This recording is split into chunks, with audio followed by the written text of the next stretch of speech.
The heartbreaking losses behind Petticoat Junction, 1963 to 1970, a look at the stars we've lost. Petticoat Junction was more than just a charming rural sitcom. It was a beloved piece of classic television that warmed the hearts of millions with its lighthearted humor and wholesome storytelling.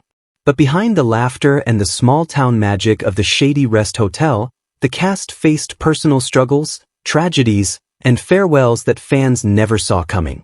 In this video, we look back at the actors who brought Petticoat Junction to life, and the heartbreaking real-life endings that remind us just how fleeting fame and life can be. Edgar Buchanan was born on March 20, 1903, in Humansville, Missouri, a name that always seemed oddly poetic for a man who spent his life trying to mask human pain with humor. From the start, life seemed determined to grind him down. His father, a struggling town doctor, couldn't keep steady work, and the family often moved, dragging Edgar's boyhood across dusty rural roads lined with debt and disappointment. It was in these shifting shadows that young Edgar learned to smile quickly and speak slowly, less out of charm, more as armor. Though he trained as a dentist and practiced for years, Edgar always felt like an actor pretending to be a professional, waiting for someone to call him out. Eventually, he gave up the dental chair for a stage, chasing something softer than the cold metal tools in his hands. Hollywood welcomed him with small roles, mostly gruff men and villains. His breakthrough came late, at 60, as the lovable but lazy Uncle Joe Carson on Petticoat Junction, 1963 to 1970. But even in success, he never quite shed the feeling that he was just borrowing someone else's dream. Uncle Joe was jovial, scheming, and always asleep on the job, an exaggeration of Edgar's own desire to disappear. The world laughed with him, not realizing how much sadness pooled beneath that half-moon smile. Off-camera, Edgar battled declining health and deep insecurity, often doubting whether his work meant anything at all. He was plagued by feelings of unworthiness, especially as friends passed on or drifted away, leaving him clinging to scripts and fading applause. His marriage to Mildred, which had lasted decades, wasn't immune to his emotional distance. Though they stayed together until the end, Edgar's tendency to withdraw, especially after fame faded, created long silences at home. They had one son, but Edgar, ever the performer, often gave the world more of himself than he gave his own family. On April 4, 1979, Edgar Buchanan died of a stroke in Palm Desert, California, at the age of 76.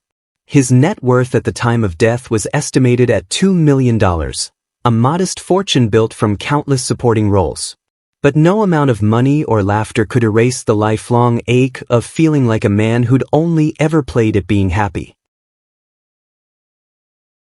Bea Benaderet was born on April 4, 1906, in New York City but raised in San Francisco, where the world first heard her sharp wit and warm voice.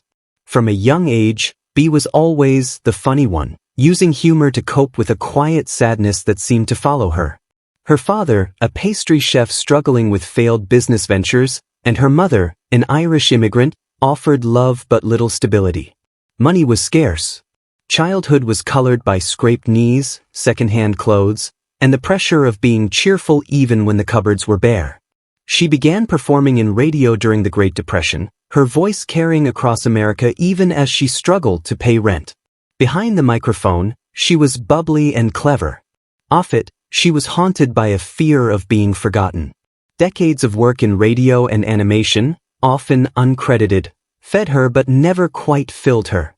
Then came Petticoat Junction in 1963, where Bea played Kate Bradley, the heart of the Shady Rest Hotel. The role fit her like an old coat, warm, maternal, quietly strong.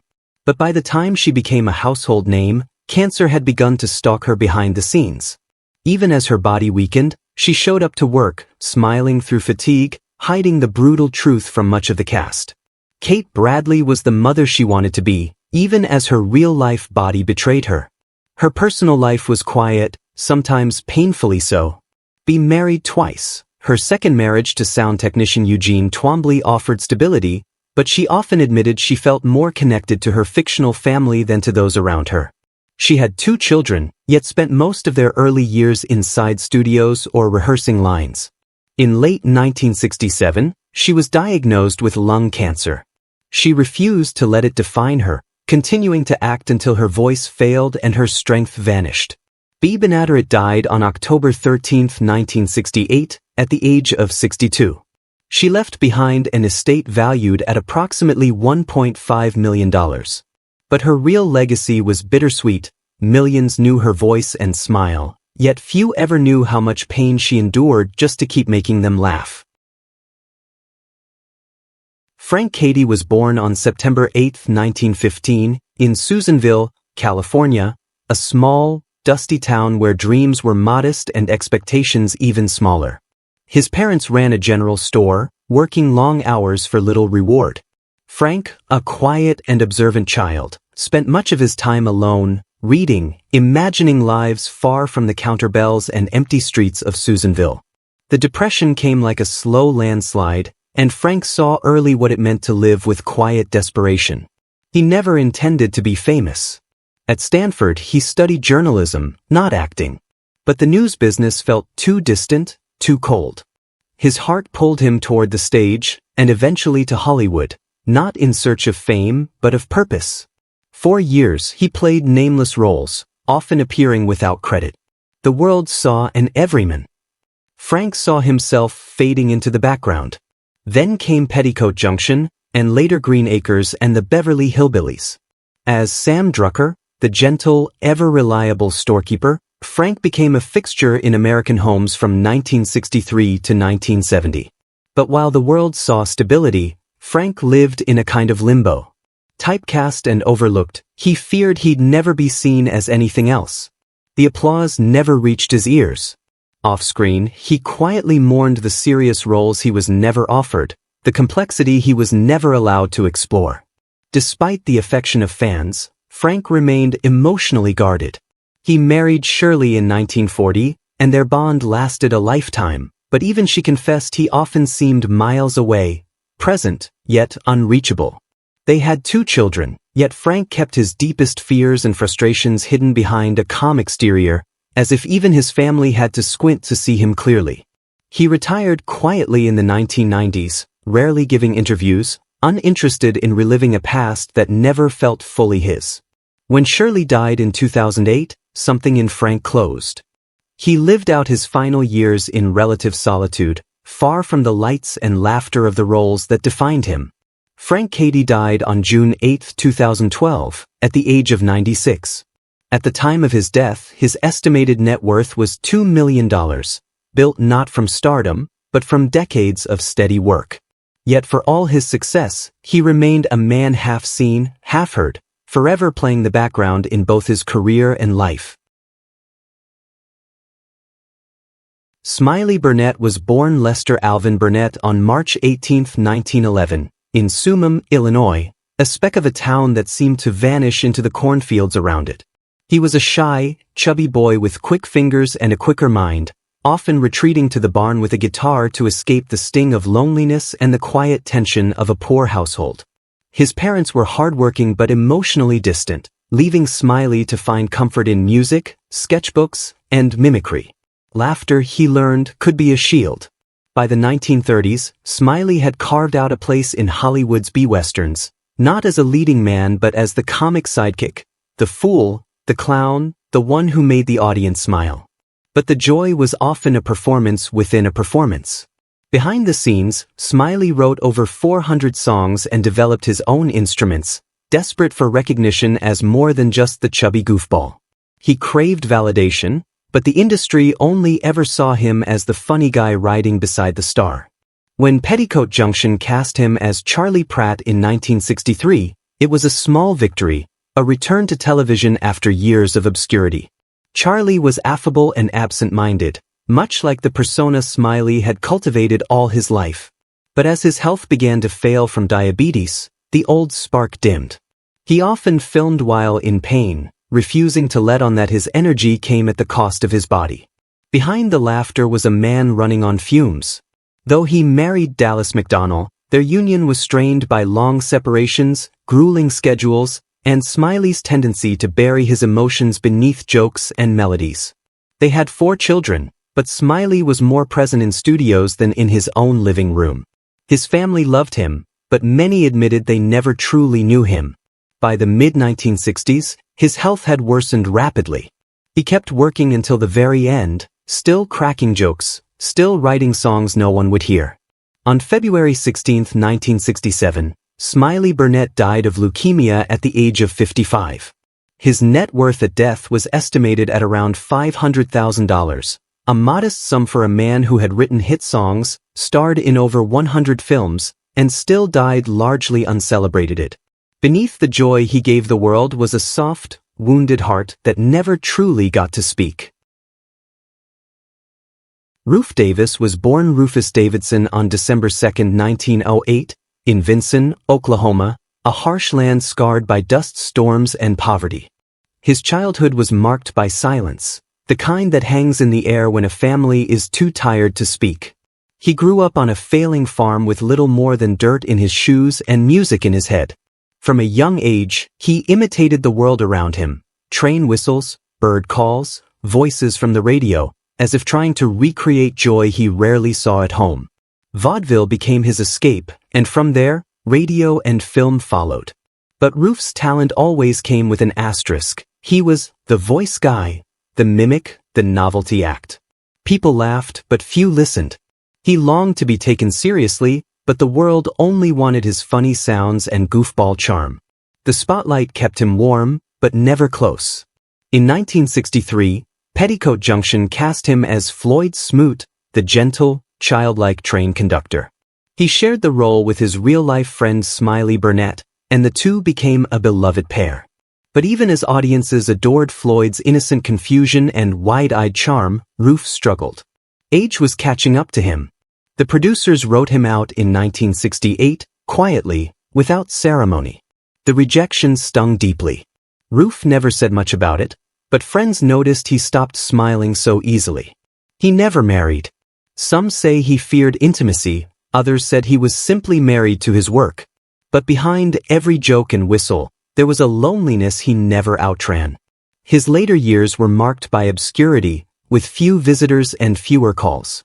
Forgotten by the industry, he returned to live performances, trying to keep something alive even as his own health declined. Rufus Davis died on December 13, 1974, in Torrance, California, at the age of 66. His net worth was estimated at just $200,000, hardly reflective of a man who had given decades to entertainment. The world remembered the whistles and laughs, but Rufus' quiet pain, the hunger to be seen, not just heard, faded into the background, just like the train he once pretended to drive. Meredith McCrae was born on May 30, 1944, in Houston, Texas, into a home where applause was currency but emotional warmth was rare. Her father, Gordon McCrae, was a famed singer and actor, her mother, Sheila McCrae, a star in her own right. But fame ran like a double-edged sword through their house. Meredith's childhood was shaped by her father's alcoholism and her mother's emotional distance, turning her into a young girl who smiled for cameras but cried in silence when no one was looking. She entered the industry early, not out of ambition but necessity, a way to find identity in a family consumed by performance. After a few small roles, she landed her most iconic part in 1966 as Billie Joe Bradley on Petticoat Junction, replacing Gunilla Hutton. As Billie Joe, she played the ambitious, sweet-hearted sister with dreams of stardom. Off-screen, she was more complex, charming and intelligent, yet burdened by the pressure to live up to her parents' name and the industry's expectations. Despite her growing fame, Meredith was restless. She craved substance in a world addicted to surfaces. She later shifted toward journalism and talk shows, earning awards for her interviews. But the shift was not without cost. Her acting career stalled. The industry that once praised her turned its back when she tried to be more than just a pretty face. Her personal life was similarly unstable. Her first marriage to actor Richard Berger ended in divorce. Her second, to screenwriter Greg Mullivet, began with promise but collapsed under the weight of miscommunication and long separations. Though they had one daughter, Meredith often felt she was failing both as a mother and a wife, trapped in cycles of self-doubt she had inherited from childhood. In 1999, Meredith was diagnosed with brain cancer. She fought it fiercely, with the same quiet resolve that had defined her life. But on July 14, 2000, at just 56 years old, she passed away in Manhattan Beach, California. At the time of her death, her net worth was estimated at $1 million. To millions, she was the sunny, golden-haired Billie Joe. But behind that image was a woman who spent her life searching for meaning, for peace, and for a place where applause didn't feel like a substitute for love. Pat Waddell was born on July 12, 1944, in Winthrop, Massachusetts, a quiet, working-class town far from the Hollywood lights that would one day briefly shine on her. From a young age, Pat dreamed of being a singer, not a star. Her voice was her sanctuary, a soft defiance against the instability of her early life. Her parents struggled to keep the family afloat, and Pat, introverted and sensitive, often carried the emotional weight no child should bear. In 1963, at just 19, she stepped into the role of Bobby Jo Bradley in Petticoat Junction. She played the sweet, bookish middle sister, a quiet contrast to the glamour of her sisters. In many ways, the character mirrored Pat herself, soft-spoken, thoughtful, often overlooked. The public loved her innocence, but behind the scenes, Pat was already battling doubt. Fame came too fast and felt too hollow. She yearned to sing, to create, but Hollywood only saw her as a pretty face in a gingham dress. She left the show in 1965 after only 2 seasons, a decision that puzzled fans but came from a deep, private discontent. Her efforts to launch a music career fell flat. Record deals faded, and the spotlight drifted.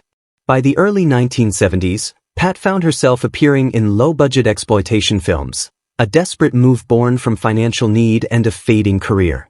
Each role chipped away at her dignity, and the girl who once sang with hope now read lines in scripts that left her empty. Her personal life brought little relief.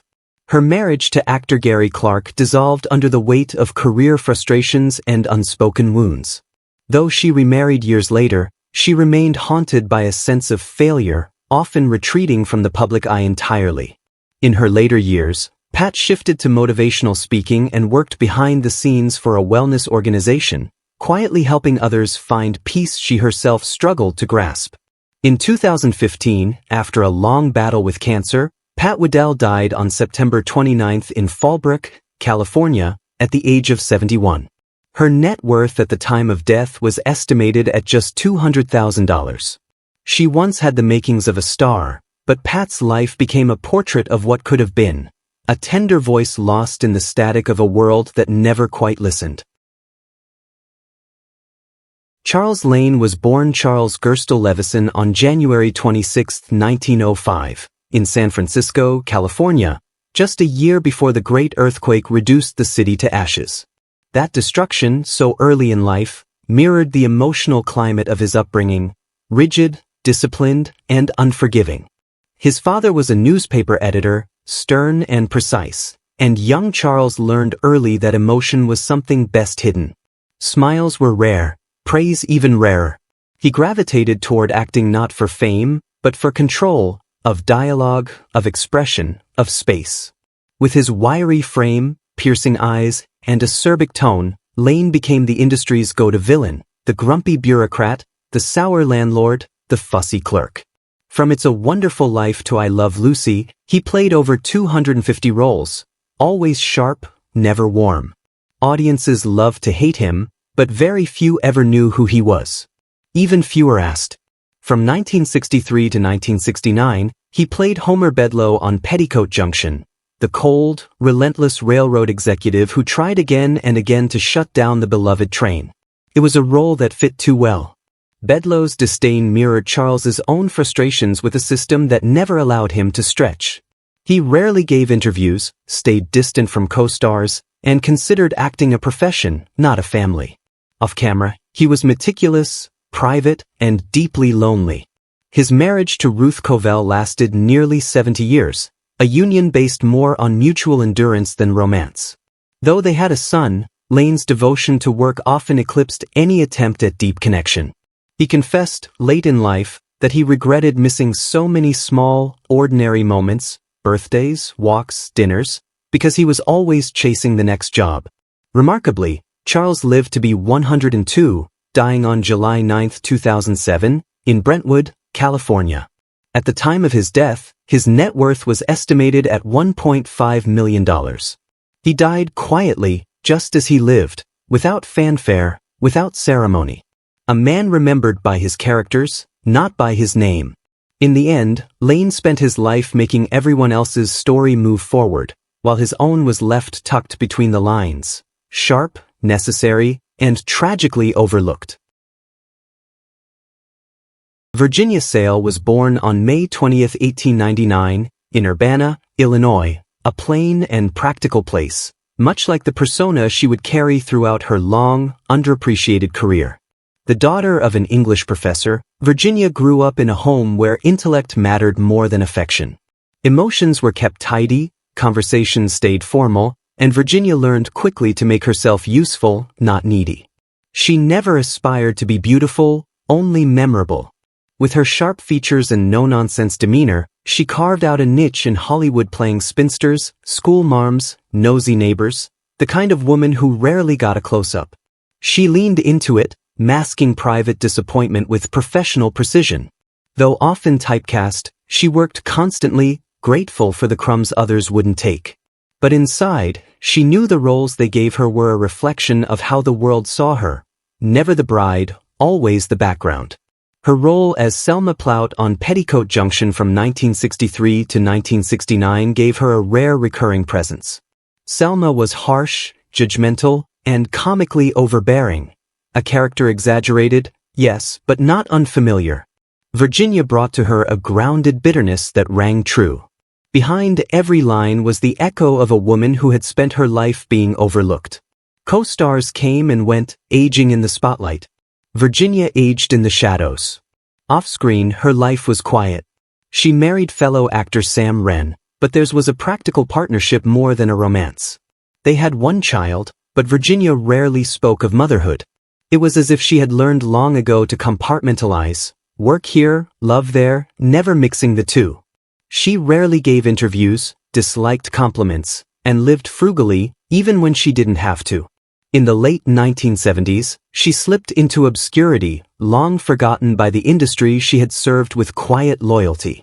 Virginia Sale died on August 23, 1992, in Woodland Hills, California, at the age of 93. Her net worth was modest, around $250,000. A lifetime of bit parts and small salaries had left her with little, but more than many gave her credit for. She was the face behind 100 scowls and smirks, a woman who never asked to be loved by the audience, only remembered. And quietly, in reruns and fading scripts, she is. Which character from Petticoat Junction, TV series 1963 to 1970, holds a special place in your heart? How does it make you feel knowing that some of the beloved cast members are no longer with us? We'd love to hear your thoughts. Feel free to share them in the comments below. If you've been enjoying this content, please like the video, subscribe to the channel, and hit the notification bell so you never miss an update. Thank you for watching.